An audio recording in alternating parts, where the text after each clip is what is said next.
ত্রিপুরার কাঁকড়াবন থেকে মাতাবাড়ি ত্রিপুরেশ্বরী মন্দির এলাকা জুড়ে পরপর চুরির ঘটনায় অবশেষে বড় সাফল্য পেল পুলিশ। দীর্ঘ তদন্ত এবং অভিযান চালিয়ে এক চোরকে গ্রেপ্তার করতে সক্ষম হয়েছে পুলিশ। ধৃতের কাছ থেকে উদ্ধার হয়েছে চুরি হওয়া কিছু নগদ টাকাও। পুলিশ সূত্রে খবর, কয়েকদিন আগে গভীর রাতে একদল দুষ্কৃতী প্রথমে ৩টি প্যারা দোকানে হানা দেয়। এরপর একের পর এক দোকানের তালা ভেঙে নগদ টাকা পয়সা সহ বিভিন্ন সামগ্রী চুরি করে নিয়ে যায় তারা। ঘটনার পর আতঙ্ক ছড়িয়ে পড়ে ব্যবসায়ীদের মধ্যে। স্থানীয় দোকান মালিকরা নিরাপত্তা নিয়ে গভীর উদ্বেগ প্রকাশ করেন। চুরির ঘটনার পর অভিযোগের ভিত্তিতে তদন্ত শুরু করে আরকিপুর থানার পুলিশ। সিসি ক্যামেরার ফুটেজ এবং মোবাইল ফোনের সূত্র ধরে শুরু হয় জোরদার তদন্ত। উদয়পুর মহকুমা পুলিশ আধিকারিক দেবাঞ্জলি রায় এবং আরকিপুর থানার ওসি সঞ্জীব লস্করের নেতৃত্বে যৌথভাবে অভিযান চালানো হয়। অবশেষে সেই অভিযানে এক অভিযুক্তকে আটক করতে সক্ষম হয় পুলিশ। পুলিশ জানিয়েছে, ধৃত এবং তার এক সহযোগীর বাড়ি কাঁকড়াবন কলেজ টিলা এলাকায়। তবে ঘটনায় জড়িত আরও অভিযুক্তদের খুঁজে এখনও তল্লাশি চালিয়ে যাচ্ছে পুলিশ। এদিকে পরপর চুরির ঘটনায় এলাকায় নিরাপত্তা ব্যবস্থা নিয়ে প্রশ্ন তুলেছেন স্থানীয় ব্যবসায়ী এবং সাধারণ বাসিন্দারা।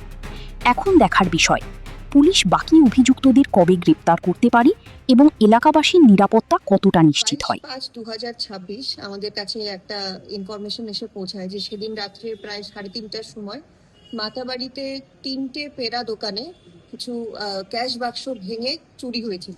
তো অ্যাকর্ডিংলি আমরা কমপ্লেনেন্ট থেকে কেস রেজিস্টার করি এবং তদন্ত মূলে আমরা জানতে পারি যে 2জন লোক সেদিন রাত্রে সেই দোকানে প্রবেশ করে সেখানের ক্যাশ বাক্স ভেঙে সেখান থেকে প্রায় 25,000 টাকার মতো চুরি করে নিয়ে যায়।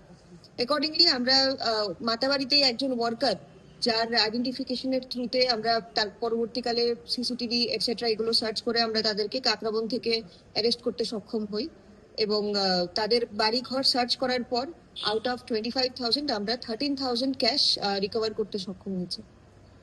যাকে আপনারা গ্রেফতার করছেন তার বাড়ি কোথায় এমনিতে? তাদের দুজনের বাড়ি কাঁকড়াবন আছে। নামগুলো কি আছে? আমরা ইনভেস্টিগেশনের স্বার্থে নামটা রিভিল করছি না, কিন্তু দুজন, একজন বাবা এবং তার ছেলে। ম্যাডাম, গত পরশুদিন যে চুরির ঘটনাগুলো সামনে আসছে এগুলোর জন্য আমরা টিম ফর্ম করেছি, এমনকি আদার ডিস্ট্রিক্টের সঙ্গে আমরা কোঅর্ডিনেট করছি যে যদি কোনো বাইরের থেকে কেউ এসে চুরি করে থাকে। কিন্তু এখন পর্যন্ত আমরা যে ক্লু পেয়েছি আমরা আশা করছি যে আগামী দিনে আমরা রিকভার করতে সক্ষম হব। তাছাড়া কথাটা বলার ভুল হবে, কারণ আমাদের স্পেশাল পেট্রোলিং চলছে, এমনকি রাত্রেবেলা আরকিপুর পিএস থেকে টিএসআর মোতায়েন করা হয়েছে এবং এছাড়া যে গ্যাংটা আমরা রিকভার করেছি এখান থেকে এই গ্যাংটাই মাতাবাড়ির মধ্যে গতদিনে যেই বেশ কয়েকটা চুরির কেস আমরা সামনে এসছে, এই কেসগুলোর মধ্যে এই গ্যাংটাই জড়িত থাকতে পারে, যার জন্য ওদেরকে আমরা 5 দিন রিমান্ডে নিয়েছি। তো রিমান্ডের জন্য প্রেয়ার করছি, তো রিমান্ডের মূলে আমরা আরো ফার্দার ইনভেস্টিগেশন করবো। আদালতে কবে তোলা হবে? আজকেই তুলে হবে।